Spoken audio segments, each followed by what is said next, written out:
मैं अनिल मिश्रा आपका अपने YouTube चैनल पर स्वागत करता हूं। पहले मैंने जो वीडियो बनाया था वो था लैंगिक जनन। आज मैं चर्चा करूंगा अलैंगिक जनन का।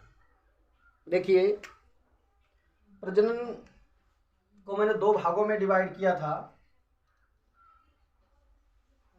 प्रजनन, लैंगिक,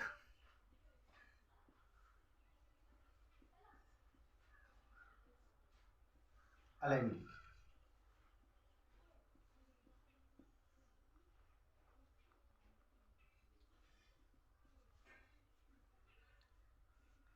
आज जो चर्चा होगी वो अलैंगिक जनन पर ही होगी।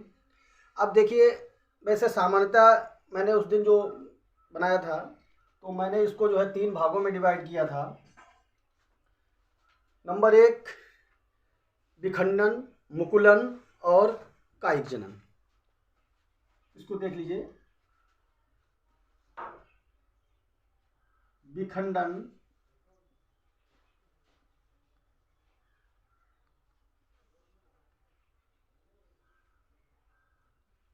नंबर 2 मुकुलन,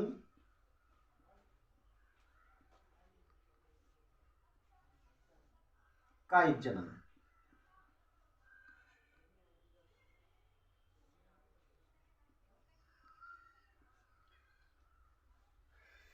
तो सबसे पहले बात करते हैं विखंडन।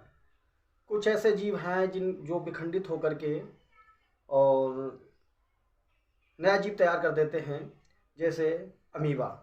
तो अगर विखंडन की चर्चा की जाए तो विखंडन को भी हम 2 भागों में डिवाइड कर सकते हैं।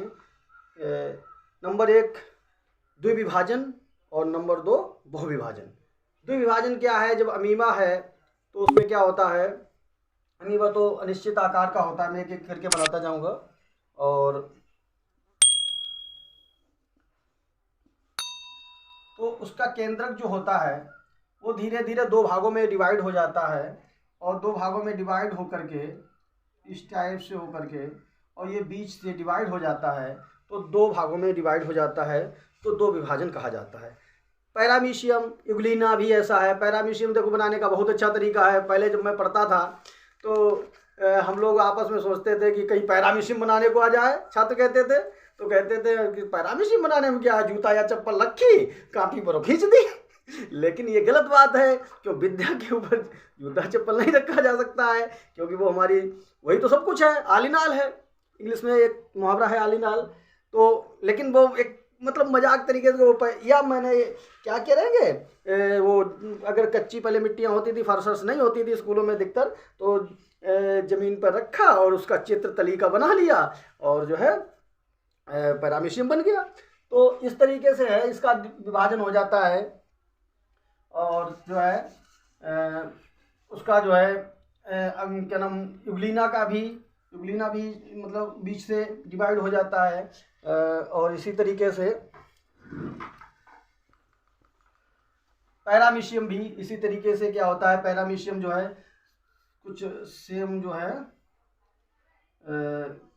चप्पल के आकार का बढ़िया चित्र नहीं बना है, कोई बात नहीं। तो यहाँ पर इसका केंद्र होता है, वो 2 भागों में विभाजित हो जाता है।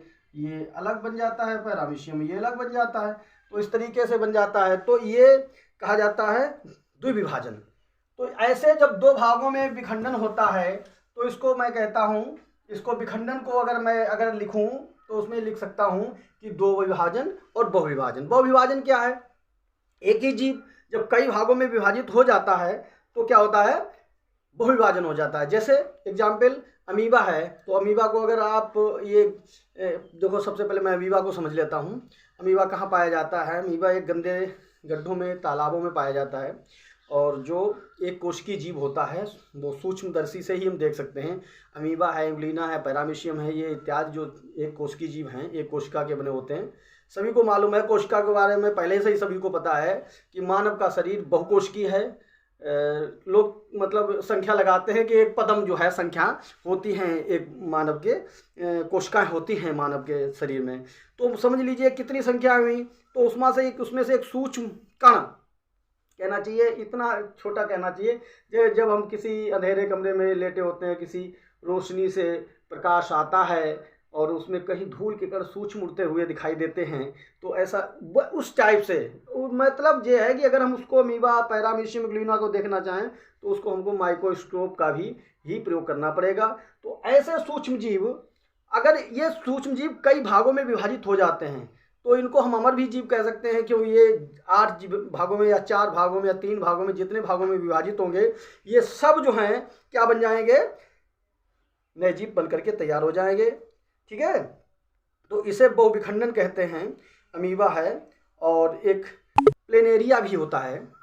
ठीक है, तो इस तरीके से अब मैं चर्चा करता हूँ मुकुलन पर। मुकुलन क्या होता है?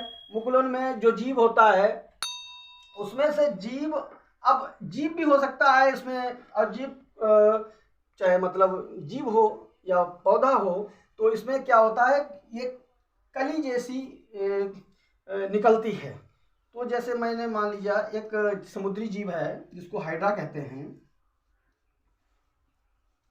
हाइड्रा, तो जीव है, मान लीजिए ये जीव है,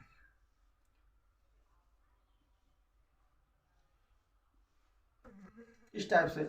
तो क्या होता है, इसमें यहाँ से एक उभार आना शुरू हो जाएगा, उभार आया, और उभार आने के बाद में धीरे धीरे क्या होता है, एक एक एक इस टाइप से एक बन जाएगा, एक नया जीव बन जाएगा।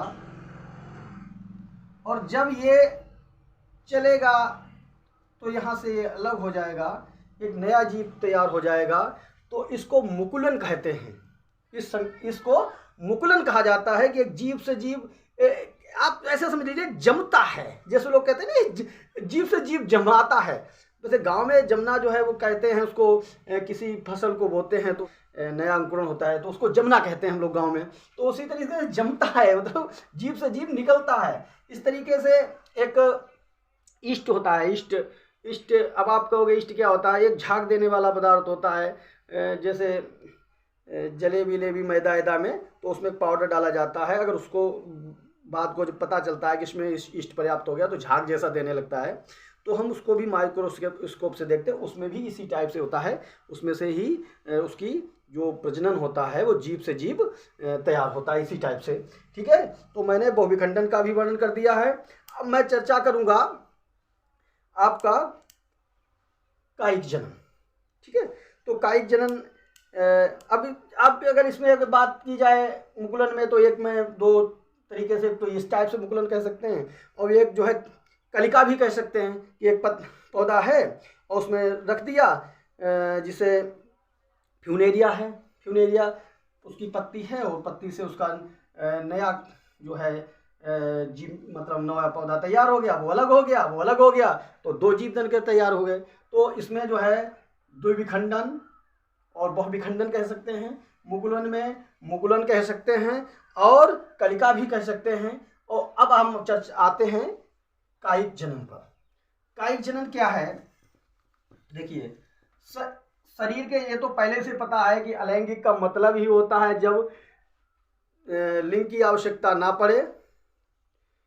स्त्री पुरुष में सभी होते हैं, चाहे घोड़ा घोड़ी हो, भैंस और भैंसा, बकरा बकरी, सभी में नर और मादा होते हैं। तो नर मादा की जब जरूरत न पड़े, एक ही जो पैतृक से होता है, एक ही से संतति उत्पन्न हो जाती है, एक ही जीव से जब जीव तैयार हो जाता है, तो ऐसे को क्या कहते हैं? उसको कहते हैं कायिक, मतलब अलैंगिक जनन कहते हैं। और इसमें हम चर्चा करते हैं अब कायिक जनन पर। देखो, कायिक जनन क्या है? शरीर के किसी भाग से, चाहे तो वो जड़ों द्वारा हो, पहले तो मैं चर्चा कर लेता हूँ, अब आप कायिक जनन को मैं डाल देता हूँ। विखंडन सभी ने नोट कर लिया है। मैं जो है विखंडन 2 तरीके से होते हैं, 2 हो सकते हैं, बहु हो सकते हैं, मुकुलन हो सकता है, कलिका हो सकती है, इसमें 2 हो सकते हैं। और कायिक जनन में बहुत से हो सकते हैं। जैसे कायिक जनन को मैं लिख रहा हूँ, जैसे नंबर 1 होता है जड़ों द्वारा, जड़ों द्वारा। अब देख लीजिए, जड़ों द्वारा क्या होता है?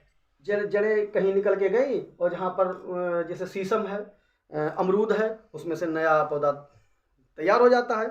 ठीक है, तो इस तरीके से इसको जड़ों द्वारा कहते हैं। ठीक है। और शकरकंद है, शकरकंदी के भी कभी कभी होता है, शकरकंद खुल जाते हैं, फिर भी उसमें देखो नए नए पौधे तैयार हो जाते हैं। डहलिया का भी पौधा इस तरीके से होता है। दूसरा है तनों द्वारा। तनों द्वारा, तनों द्वारा क्या है, एक तो तना ऐसा होता है जैसे हम लोग क्या मानते हैं कि आलू जड़ है कि तना, वास्तव में इसकी जड़ें कुछ अलग से होती हैं।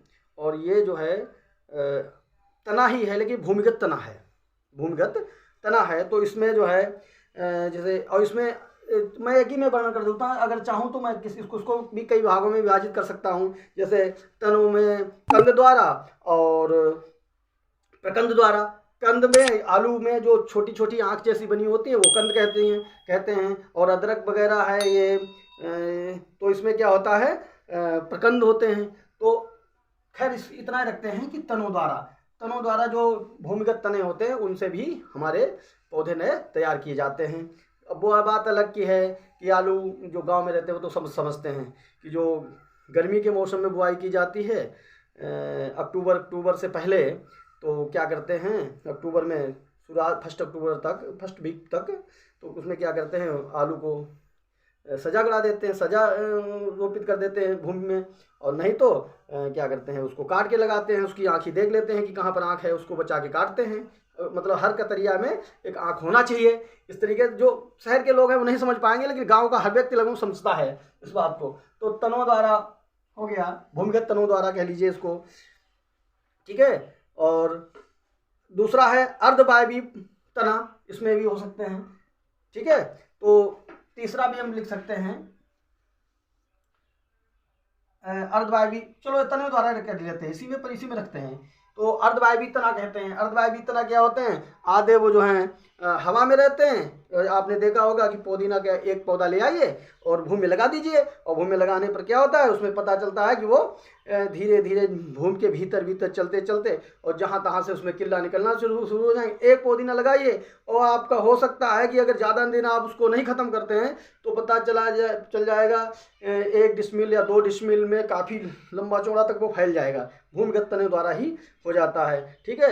एक आपने पूजा वूजा में घास चलती है, दूब की घास, उसको दूब कहते हैं गांव में, तो उस दूब भी वही चलती है, लेकिन वो जो है भूस्त्री होती है, भूमि के ऊपर चलती रहती है, और उसकी हर गांठ से जो है जड़ें निकलती हैं और लग जाती हैं, और वहीं से हर जड़ से भी उसका किल्ला निकलता है। तो ऐसे जो है वो भी एक क्या नाम, तने द्वारा ही है। और इस तरीके से एक उधर से एक जलकुंभी है जो कि फुलवारी के रूप में लाई गई थी, वो तो इसने तो इतना नुकसान कर दिया कि जिस तालाब में डाली गई उसमें बहुत अच्छे अच्छे फूल खिलते थे, और इतना उसका विकास होता है, उसका प्रजनन इतना तीव्र होता है, अगर एक पौधा डाल दीजिए तो हो सकता है 2-4 महीने लगें और पूरा तालाब आपका छप जाए, और वो क्या होता है पूरे तालाब की ऑक्सीजन नष्ट कर देता है। तो ऐसे में क्या हुआ है, लोगों को बड़ा नुकसान हुआ जब वो पौधा यहाँ लाया गया। लाए तो थे फुलवारी के रूप में, लेकिन वो उस पौधे ने जो है वो एक तरीके से कैंसर जैसा रोग हो गया है जो पूरे तालाब को ही नष्ट कर देता है। न कोई उसमें घास उग सकती है, न कोई फल फूल उग सकता है, न कोई इसी तरीके से जीव रह सकता है, क्योंकि उसके भाई जितने जलीय जंतु हैं वो जल की घुली हुई ऑक्सीजन प्राप्त करते हैं। तो इस तरीके से ये मैंने आप चर्चा कर दिया है कायिक जनन में जड़ों द्वारा, तनों द्वारा, ठीक है। और उसमें जो है वायवीय तना भी हो सकता है। वायवीय तना, अब जी मैं तो भीतर के तने को बात कर रहा था कि जो तने हैं वो जमीन के अंदर भी कुछ होते हैं। कुछ तने क्या होते हैं बिल्कुल वायवीय होते हैं, हवा में होते हैं, तो वो वायवीय तना होता है। मैं केवल तनों द्वारा कह दिया मैंने, चाहे जड़ के मतलब भूमिगत हो या अर्ध आधा भूमि के अंदर हो, बाहर हो, या पूरा बाहर हो, हवा में हो, तो मैं सभी की बात करता हूँ। जो तना है वो क्या होता है, गन्ना है।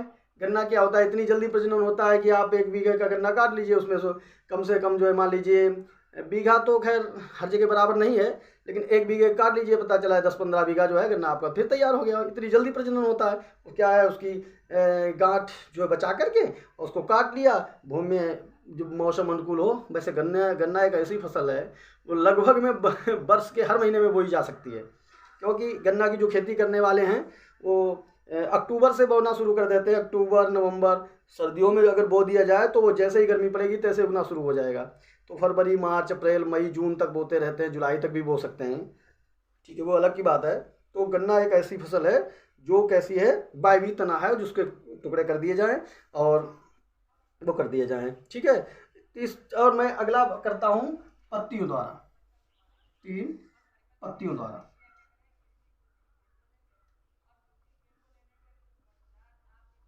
पत्तियों द्वारा, पत्तियों द्वारा क्या होता है, पत्ती से भी कभी कभी पौधा तैयार हो जाता है। जैसे आप नांगफनी का ही पौधा ले लीजिए, तो नांगफनी की अगर पत्ती कहीं टूट के गिर जाए, या और भी बहुत सी पत्तियां होती हैं, तो पत्तियों द्वारा जो है होता है, क्या होता है, नया किल नई कोपलें निकल आती हैं और उसमें जड़ निकल आती है, नया पौधा तैयार हो जाता है। तो ये हमारे जो थे वो अलैंगिक जनन के ये थे। अब मैं थोड़ा कृत्रिम जनन इसमें कर दीजिए, एक चौथी हेडिंग में डाल देता हूँ, कृत्रिम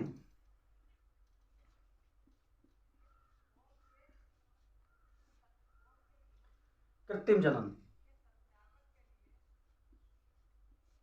अब कृत्रिम जनन क्या होता है, कृत्रिम जनन जो है वो क्या होता है, जैसे नींबू है, नींबू क्या की, एक टहनी उसकी भूमि में दबा दी, तो पता चला है कि वही टहनी से जो है वो नए जड़ें निकल आएगी, और जो उसकी जो मूल जो है पौधा है उसमें लगा है, वहाँ से काट दिया तो नया पौधा वो तैयार हो जाता है, उसको दूसरी जगह भी रोपित किया जा सकता है। ऐसा होता है। गन्ना को तो आप देख ही चुके हैं कि गन्ना की जो है आप टुकड़े कर दें तो आप चाहे कहते हैं पूरा मिट्टी में दबा दें या छोटे छोटे टुकड़े कर लें और खड़े दबा दें, वो भी गन्ना नए तैयार हो जाते हैं। तो गन्ना के देख चुके हैं। गुलाब, आप जो भी लगभग वो तो गांव शहर में सभी लोग गुलाब लगाते हैं।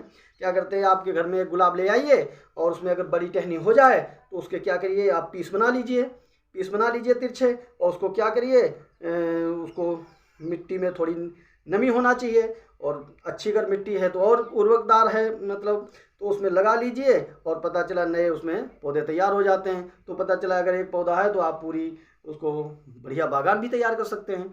तो ये जो है कृत्रिम होता है। आम में, आम को आपने देखा होगा, वो कलम ऐसी बंधी होती है, उसमें डंडी होती है, तो क्या करते हैं, उसमें एक आम जो है तैयार किया और उनको जल्दी उसमें से फसल लेना है, क्योंकि जो मतलब जो उसकी गुठली कहना चाहिए उसको, गुठली से तैयार होता है, वो क्या करता है, काफ़ी दिनों में फसल देगा।